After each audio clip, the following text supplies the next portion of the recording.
Hi friends, welcome to అమ్మ చేతి రుచులు బై యేసూస్ కిచెన్. ఇవాళ మనం ఒక కొత్త రెసిపీని నేర్చుకుందాం. బ్రౌన్ రైస్తో పరమాన్నం చేసుకుందాం. దానికి కావాల్సిన పదార్థాలు ఏంటో చూద్దాం.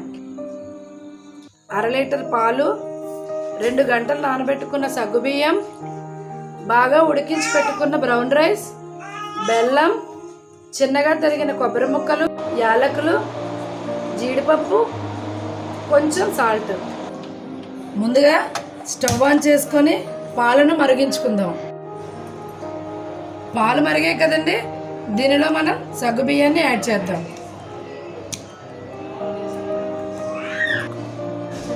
మనకి సగ్గుబియ్యం బాగా ఉడికిపోయింది కదండి, ఇలా చూసుకొని బ్రౌన్ రైస్ని యాడ్ చేసుకోవాలి.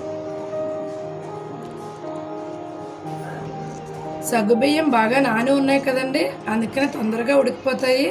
అలాగే బ్రౌన్ రైస్ని కూడా ఉడికించి పెట్టుకోవడం వల్ల ఇది ఎంతో ఈజీగా మనం ప్రిపేర్ చేసుకోవచ్చు. దీనిలో మీకు సరిపోయినంత బెల్లం వేసుకోవాలి. మీ స్వీట్ ఎంత తింటారో దాన్ని చూసుకొని బెల్లాన్ని యాడ్ చేసుకోండి, లేదంటే షుగర్ అయినా వేసుకోవచ్చు.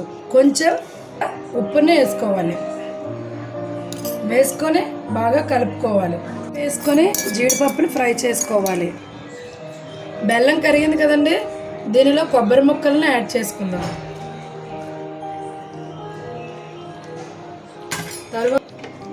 తర్వాత ఇలాచీ పౌడర్ని వేసుకోవాలి. చూసారు కదండి, కొబ్బరి ముక్కలు, ఇలాచీ పౌడర్ వేసుకున్నాం. కొబ్బరి ముక్కలు మీకు ఇష్టమైతే ఎక్కువగా వేసుకుంటే రుచిగా ఉంటాయి, చూసుకొని వేసుకోండి.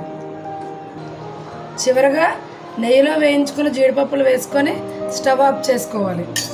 పరమాన్నం ఉడికిపోయింది కదండి, దీనిని మనం సర్వింగ్ బౌల్లోకి తీసుకుందాం. చూసారు కదండి, ఎంతో చక్కగా ఈజీగా మనం బ్రౌన్ రైస్ పరమాన్నం తయారు చేసుకున్నాం. మీకు కూడా నచ్చిందని అనుకుంటున్నాను.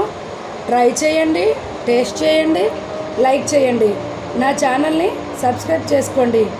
మరిన్ని వీడియోల కోసం బెల్ ఐకాన్ని క్లిక్ చేయండి. Thank you for watching.